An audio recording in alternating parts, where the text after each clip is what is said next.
This week, House Foreign Affairs gave Ted Lieu 5 minutes. He used them to play 3 video clips, a cabinet meeting, a Memorial Day ceremony, the president describing Iran's military 2 ways. Then he asked Secretary Rubio one simple question. Have you ever been in a classified meeting where the president was not fully engaged? Rubio said no. So watch it unfold for yourself, and our research team will break down the full analysis at the end. Is recognized. Thank you, Secretary Rubio, for being here today. You have been at multiple meetings with President Trump. In a moment, I'm going to show you a video of one of these meetings. It is from last December. It's a cabinet meeting. I'm going to ask you to focus on President Trump, and you will see that he is sleeping while you are talking. Oh, my God. Please show the video. Products they make and what American farmers grow and produce has a fair shot to be sold around the world. On issue after issue, that's been the case. You talk about foreign aid reforms. This is not our money. This is taxpayer money. Secretary Rubio, have you been at more than one meeting where President Trump has fallen asleep? That's false. That's false. I've never seen him fall asleep. On the contrary, the guy doesn't sleep, which is a big problem because he calls me at 2 in the morning. He calls me at 5 in the morning. And, you know, I like to sleep a little bit, maybe not 12 hours, but at least 6. So he works. The other day he was at the Oval Office until 12:30 p.m. 12:30 a.m. I don't know what you're talking about. Secretary Rubio, I'm going to show you in a moment a video that shows you just lied to Congress. Oh, okay. So this is a video of a cabinet meeting literally from last month where Donald Trump is sleeping while you are talking. Please show this video. Coalition of countries that line up behind the peace deal, behind the border peace, and it's still every day is a challenge, but it's been driven personally by the president. It's the reason why we're involved in this whole Ukraine-Russia conflict. That's not our war. It's not the president's war. This war started. It never would have happened if you'd been president. But this war is going on, and the president is trying to end it. You are literally talking about issues of war and peace, and Donald Trump is sleeping right next to you. No, he's not. If Donald Trump cannot stay awake at these important meetings where the cameras are rolling, imagine what he's like when the cameras are not there. So I'm going to ask you, have you been at classified meetings where Donald Trump has fallen asleep or had trouble staying awake? I've never been at any meeting where, and the things you're showing me now, he was not falling asleep. And so, I think so it's you're lying lying again. You're lying of the United States consistently House of Representatives to asking Congress. questions about sleep. You're This lying is to a Congress, Secretary Rubio. So I'm going to show you another video in a moment. The president's inability to stay awake on the job has caused other countries to perceive him differently. They mock him. They see he is weak and he is feeble. This is a video of a French news channel talking about Donald Trump falling asleep at a Memorial Day ceremony. Please show this video. Well, Mark, a video that appears to show Donald Trump falling asleep at a Memorial Day ceremony this Monday has been circulating heavily online. And internet users have a lot to say about it. It's also reignited rumors about the state of the US president's health. Now, in the video, social media users say that Trump is fighting sleep whilst he listens to the speech given by Defense Secretary Pete Hegseth, and that his eyes appear to be closed for a large portion of the ceremony. Now, we need to remember here that this is a ceremony to honor and remember those US military personnel who have died while serving in the armed forces. And the idea that Trump was asleep at a somber ceremony like this, well, that has triggered outrage online. Donald Trump's inability to stay awake on the job shows that there's something very wrong with his health or cognitive abilities. And in fact, on a number of occasions, Donald Trump will contradict himself in literally the same meeting or interview. In this video I'm about to show, it shows that Donald Trump says the Iranian military is both destroyed and not destroyed at the same time, something that Dina Titus alluded to. Please show this video. In terms of leadership, we've actually left their military alone. People would be surprised to hear that, because mistakes have been made in wars where you wipe out everybody and then you have a country that's, for 40 years can never rebuild. You look at what happened with Iraq. We did so. Iran is in a very bad position. They have no military. All they have is good talk, and they have a fake press. So, Secretary Rubio, instead of holding North Korean-style cabinet meetings where everyone goes around the room kissing Donald Trump's ass, I'm going to ask you to come clean with the American people and the White House as well. There's something wrong with Donald Trump's health or cognitive abilities. There's a reason he keeps going to the hospital and they keep giving him cognitive tests. We have not seen the president in 8 days. The American people deserve the truth. I yield back. I don't even know how to respond to that, other than to tell you that it's absurd and ridiculous. And I can't believe we're in a Foreign Affairs Committee meeting in front of the House at an important time in American foreign policy. Just keep lying, answering Secretary Rubio. questions Just keep from lying. a supposedly someone who thinks he's a medical expert when he's not. The truth of the matter is we had a cognitively impaired president in office a few years ago. That's a cognitively impaired president, but I don't like to talk about that because it weakens America. This president we have, this is a guy that literally doesn't sleep. He works day and night, long hours, every single day. I don't know if you haven't seen him in 8 days. I saw him yesterday. I didn't see him today, but yesterday because I was in Congress the day before. I talked to him at all hours of the day and night. He works inhumane hours.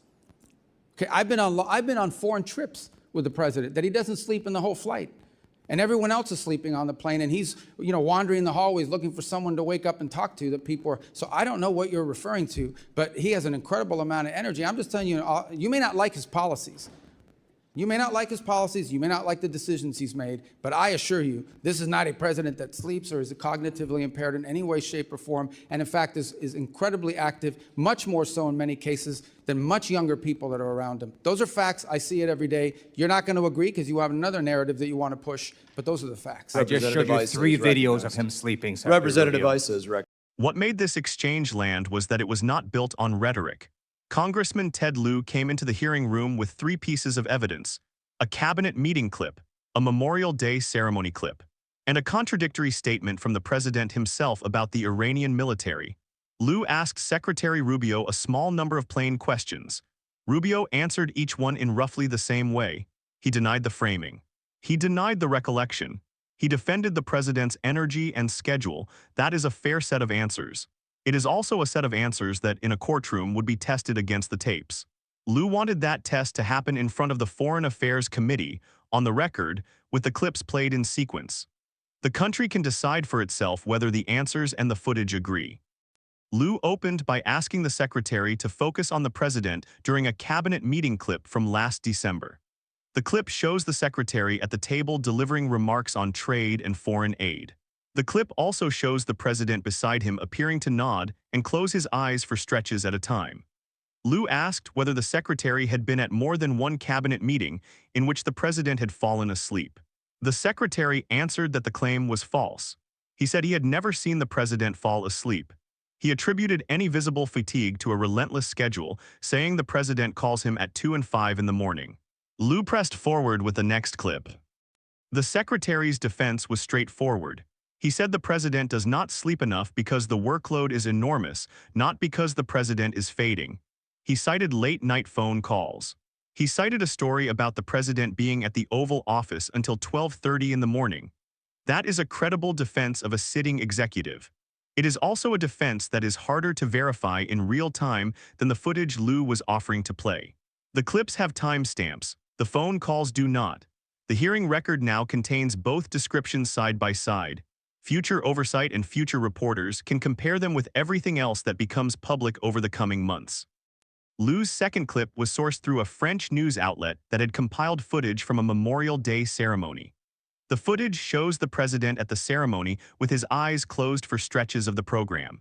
The narration of the clip notes that this was a ceremony honoring service members who died in uniform. The choice to use foreign coverage matters for 2 reasons. It is a public outside source that has already aired internationally, which is harder to dismiss as partisan editing. It is also a sign that the conversation about the president's stamina has crossed into international news cycles.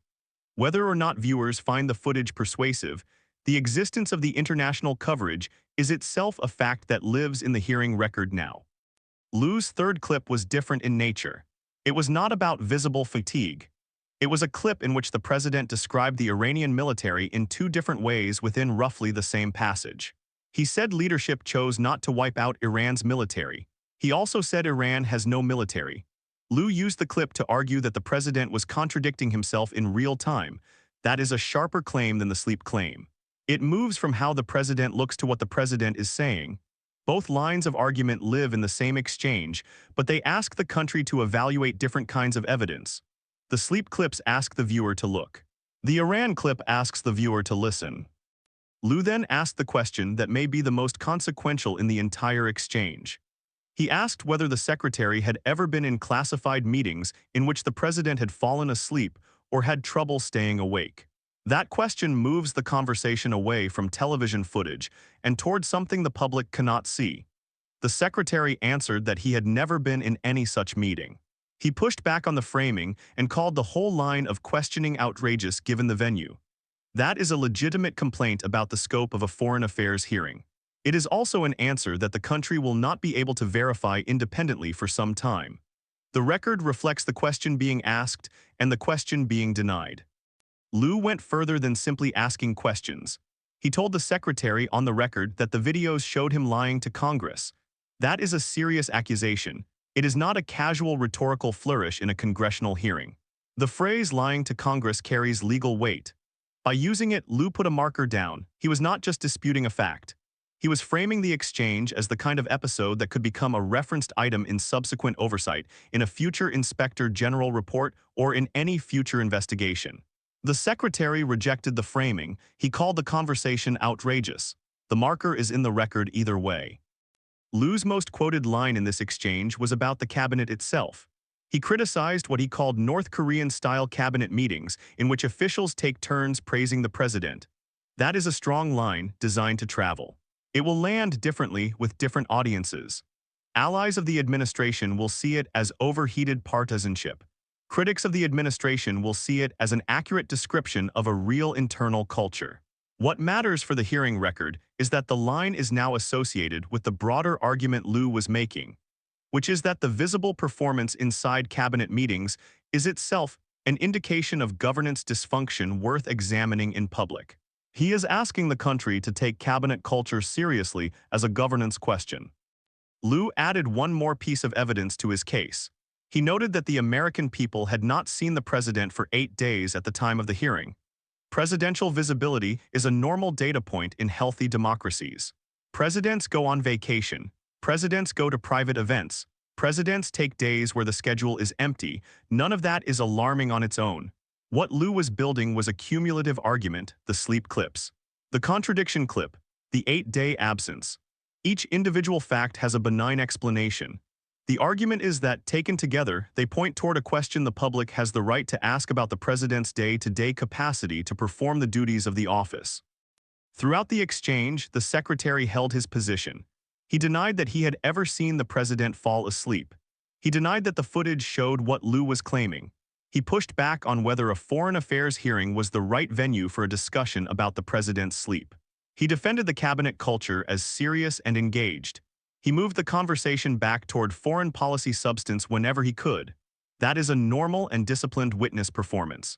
It is also the kind of witness performance that will be evaluated later, when more video and more reporting accumulates around the same questions. The secretary is choosing to stake his credibility on the position that nothing visible in the clips is what Lieu says it is. There is a structural reason that the video evidence matters more than usual in this exchange. Video lives longer than the verbal testimony around it.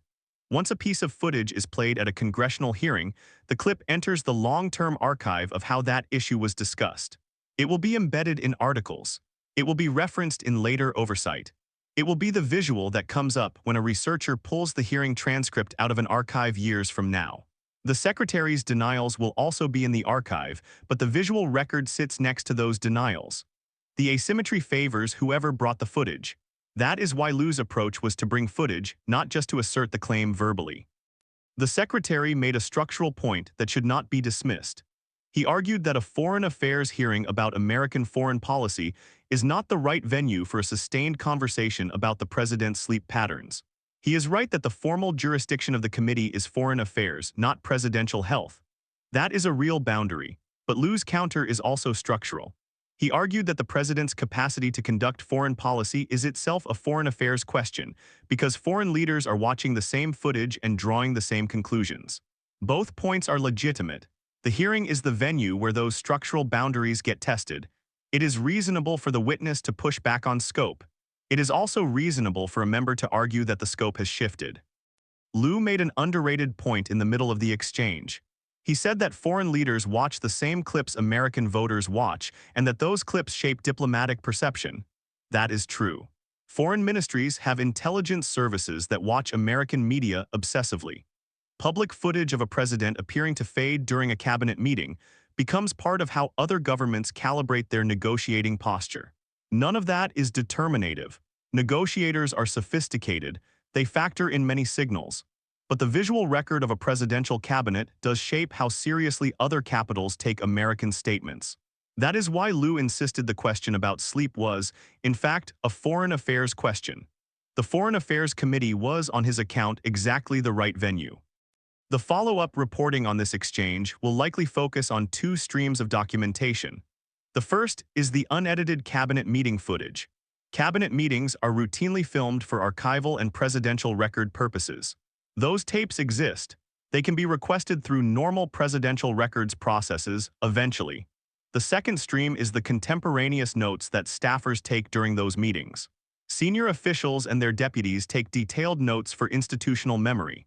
Those notes will eventually surface in archives, books, memoirs, and inspector general reports.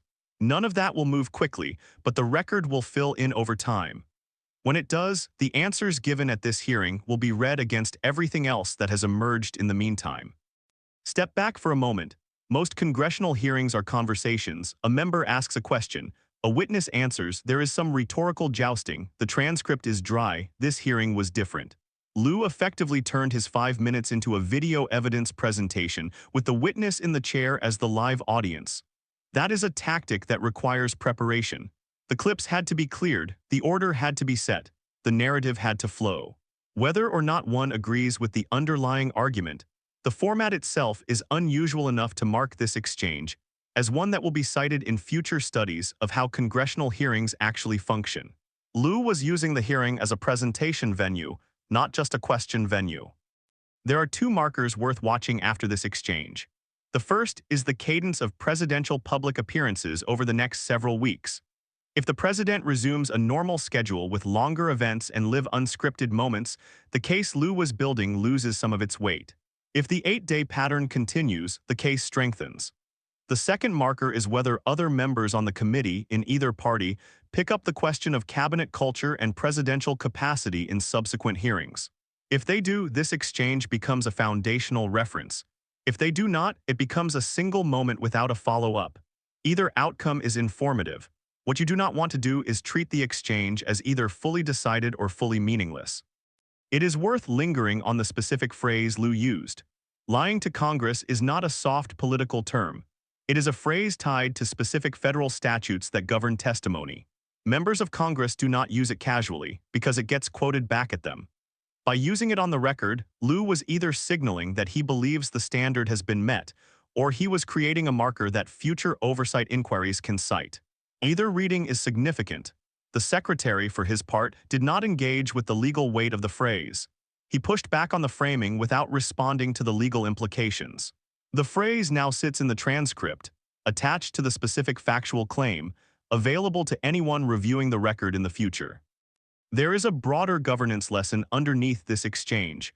The visible performance of a presidency is not just optics. It is part of how the country evaluates whether the executive branch is functioning. Cabinet meetings exist partly to demonstrate continuity, focus, and shared purpose. When the visible performance of those meetings starts to raise questions, it is reasonable for Congress to ask about it. That does not mean every congressional question about presidential demeanor is legitimate. There is a long history of opposition members making bad faith arguments about presidents looking tired. The legitimacy of any specific inquiry depends on the underlying evidence. Lieu brought specific footage tied to specific events. That is the kind of inquiry that, regardless of one's politics, deserves an answer on the merits. Give the secretary his due. He came into the room as a senior cabinet official defending the man he serves. That is a structural duty of the role. He made the strongest version of his case. He insisted that the president is energetic, engaged, working at unusual hours, and present in meetings. He pushed back on a venue he reasonably argued was not the right one for the topic. Lieu did what oversight is supposed to do. He came with specific footage tied to specific events, asked clear questions, and put the witnesses' denials into the hearing record next to the footage. Neither side conceded ground. The record holds both. Future events will decide which side ages better. So the final accountability question is the one Lieu pushed throughout. What was gained, what was lost, and who is paying the cost? If the gain is a credible presidency operating at full capacity, with cabinet meetings that demonstrate engagement and public footage that supports the official account of the president's stamina, then the administration will have a serious case to make as more video and more reporting emerges over time. If the cost is a presidency whose public performance keeps generating the same kinds of clips, whose cabinet officers keep being asked to defend the visible record, and whose absences from public view keep getting longer, then the case becomes much harder. The committee should make both sides put their numbers on the table. Then the public can decide what kind of governance it is actually receiving.